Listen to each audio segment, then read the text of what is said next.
ask you a question, I may point to you. If I don't say your name, I'll say, tell me your name, so I can learn it, okay? I'm kind of learning everybody. So last week with Miss Trillis, we did a story, an amazing story of when Jesus rose from the tomb. And angels came and said, he is not here, he is risen. And we added these pieces to the puzzle. So we have 2 more new pieces to add tonight that will go with our story that we're going to tell. Okay? So, Anna, Paula, you will put this piece up for us. And here, 2 pieces to add. And you can put this piece up for us. Very careful here. Add this one. And let's see what pieces we have. All right, so I see a picture that has 3 people in it. This one is Jesus, and the Bible says there were 2 followers. And sometimes when you hear this story, you'll see pictures, and it might have the 2 followers as 2 men. Tonight, when we tell the story, we're going to do the followers as 1 man and 1 woman. So we're going to have 3 characters in our story tonight. And it is about 2 followers of Jesus that were taking a trip. They were leaving Jerusalem, and they were traveling on the road to a town called Emmaus. That's kind of a funny name. Say that with me. Emmaus. Yes, say it again. It's stuck in your head. Emmaus. Okay, they're traveling to Emmaus. So we have 3 characters. They're starting in Jerusalem. This is the city of Jerusalem. And they had to go 7 miles on the road. There were no cars. So they had a long walk. They had lots to talk about to travel on their way. So here's our 3 characters in our story. We're going to have Jesus. The Bible does tell us one of the followers' name. His name was Cleopas. We know that, right? And then for our other character tonight, it's just another follower of Jesus, and I'm going to use a lady. Okay? Yes. Did you make those? I did not. Someone else did. Didn't they do a nice job? All right, so here's what happened. The 2 followers were leaving Jerusalem. They started on the trip. And they were saying, can you believe what happened in Jerusalem? I mean, it was 3 days. There was darkness. There were all kinds of strange things. And then the Bible says that Jesus appeared to them on their walk. And it says a funny thing. It says their eyes were kept from recognizing him. They could still see the road. They knew where they were walking, but their eyes could not recognize Jesus. So I'm going to put this little thing coming out of their heads that has a question mark. You see that? Because they were thinking, who is this person? I do not know. But they still talked to him. And Jesus said, what are you talking about? They said, are you the only one that doesn't know what has happened in Jerusalem? I mean, can you imagine not hearing about that? They couldn't believe it either. And Jesus said, tell me what you were talking about. I said, what? Let me tell you. There was a man named Jesus. He was a prophet. He did amazing things. But our leaders nailed him to the cross and they crucified him. And we thought he was going to save the Jews, but it's been 3 days now. And the other followers said, yes, it's even more amazing. Some of us went to the tomb and the angel said he was not there, but we have not seen him. They didn't know what to think. And Jesus said, oh, you are slow to think and realize things. You should believe what is true. And the Bible says that he started telling them what was true all the way back in the Old Testament with the time of Moses. And he started telling them some things that were in their Old Testament law that they didn't quite understand. He talked about that there was a leader of Moses and that Jesus would be their leader. He might have told them about the bread and how that was a memorial for them to remember, and Jesus is our living bread. He might have told them about that Jesus is going to come and be a priest, like the priest in the line of Melchizedek. He might have told them about how Jonah was in the belly of the fish for 3 days and 3 nights, and the Son of Man will be in the heart of earth for 3 days and 3 nights. He explained all of these things, and so many things that they did not understand, all while they were walking. They walked all the way till they got to Emmaus. And about this time, Jesus acted like he was going to leave. But they said, oh no, please don't go.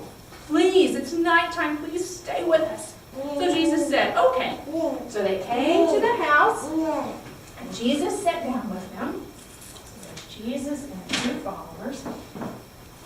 And Jesus took some bread, and the Bible said that he blessed it and broke it, and he gave it to them to eat. You know what happened when they ate the bread? This is pretty remarkable. The Bible says that their eyes were open, and they could see him. So I'm going to change their heads now.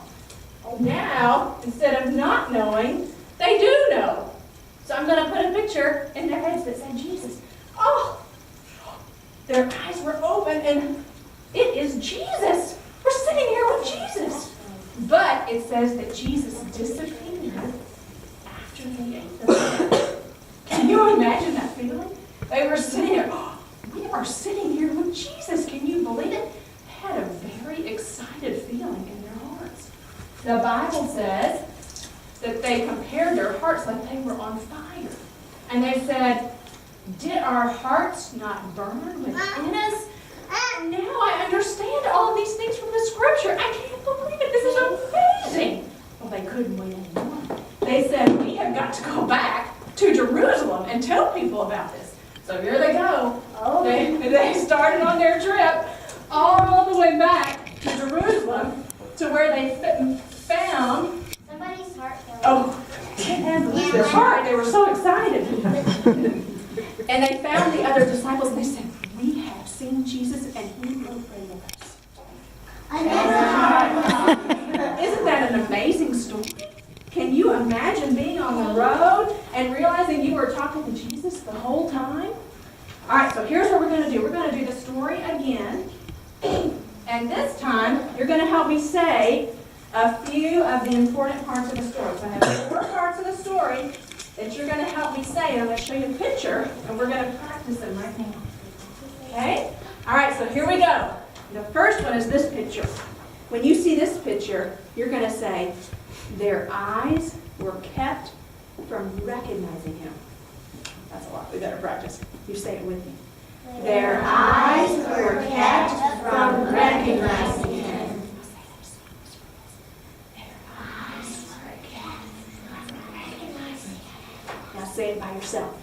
Their eyes were kept from recognizing him. Got it. So you'll know what to say when you see this picture.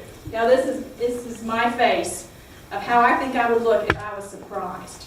This is my surprise face. All right, so you're going to have to give me your best surprise face. And we're going to say, are you the only one that doesn't know? All right, do that with me. Are you the only one that doesn't know? Perfect. All right, and then you're going to help me say this. And his eyes were open. Say that with me. And his Eyes were open. Good. And then the last thing you're going to help me say is, did our hearts not burn within us? Let's do it again. Did our hearts not burn within us? All right, so I'm going to have 4 people, and I'm going to ask you to come up and hold your picture. And when I get to that part of the story, I'm going to say, hold it up. And when you hold it up, we're going to say that part together. Okay?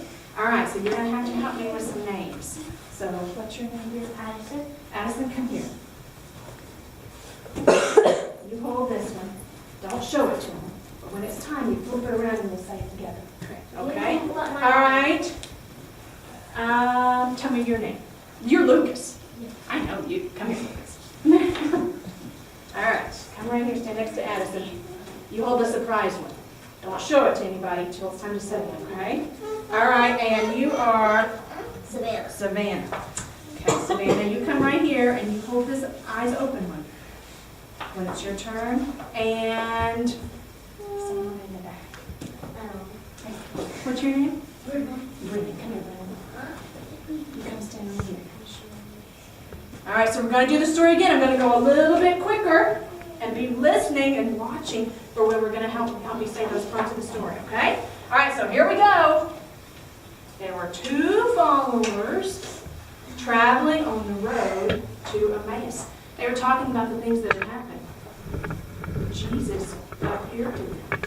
But, Madison, their eyes were kept from recognizing him. Good, do it again. Their eyes were kept from recognizing him. They didn't know, so they got their question marks. All right, so then Jesus said, like the saw. okay. All right, so Jesus said, what are these things that you were talking about? All right, show us your picture. And they said, are you the only one who doesn't know? Do it again, I gotta see some surprised faces. Are you the only one that doesn't know? Exactly. They said, well, let me tell you, there was a man named Jesus. He was a prophet. He did amazing things, but they crucified him. And now, even more amazing, we went to the tomb and they said he wasn't there, but we don't know where he is. Oh, you are slow to understand. You should believe everything that's in the prophets, and let me explain it to you. And he told them all about it. They got to Emmaus and they said, please, please stay. So, here they are. Okay, and Jesus broke the bread and, show us, Savannah, and their eyes were open. Say it again. And their eyes were open. And they realized that it was Jesus. And they said, that was so exciting when we understood the things. Jesus disappeared. And it said, did our hearts not burn within us? Good, Brennan, show us your picture. Did our hearts not burn within us? Good job. Thank you. And then they left the town of Emmaus. And they went back to Jerusalem. And they talked to the other followers of Jesus and said, we have seen him. In fact, he has broken bread with us. This was, last week, Mrs. Fields talked about making a picture in your mind. And then the Bible helps us make pictures in our minds. And one of the pictures in our minds is about bread. And so in the Old Testament, they used the symbol of bread to remember when Jesus helped lead the people out of slavery in Egypt. And he told them to make some bread and take it with them for their Passover meal. And every time they eat it, it would be a reminder of that Jesus is coming. So now, in the New Testament, when we take the Lord's Supper, that is a reminder of Jesus' body. So in a minute, we're going to say a few things that it says in the New Testament about the bread. And while we're doing that, I made a tiny little piece of bread for you to taste while we're saying some of the phrases that it says in the New Testament about bread. Okay? So I'm going to ask a few of the adults to just go down and pass a few out. If you don't want one, you just do like that. You don't even have to say anything, because I'm not going to make you eat it. But if you would like to try it, you put your hand out, and an adult will give you a piece of bread to taste, okay? Okay. All right, so at first the disciples did not understand that Jesus' body would be broken for him. And after Jesus was raised from the dead, he explained that to them. And he said that they could see that the bread that they had been breaking and eating in their special Passover meal was to remind them about Jesus' body. And the bread that Christians eat in our Lord's Supper service is to help us think about the body that was broken on the cross for us. And that broken body was who? Jesus. Jesus. So when we eat this bread, it's a reminder of Jesus' flesh, his body that was broken on the cross. And they even did that in the Old Testament, too. That bread was a special reminder about Jesus, although they didn't realize it yet. But now they realize all along that this was a foreshadowing or a picture of Jesus to come. All right, so I'm going to tell you some of the phrases that it says in the New Testament about bread while you're eating. Jesus said, I am the living bread that came down from heaven. Listen to that. I am the living bread that came down from heaven. If your mouth's not full, you can say it with me. If anyone eats of this bread, he will live forever. He will live forever. And the bread that I give, and the bread that I give, for the life of the world, for the life of the world, is my flesh. is my flesh. Okay, so that is our reminder this week about bread, which is a foreshadowing of Jesus coming later in the New Testament. So our story today was about 2 followers on the road to Emmaus, and I can't wait to hear what happens next week. Imagine if you were in Jerusalem and someone just showed up and said, I've seen him. I've seen Jesus. Wouldn't that be amazing? I can't wait to hear what's going to happen next. All right, so I think you can stay right where you are.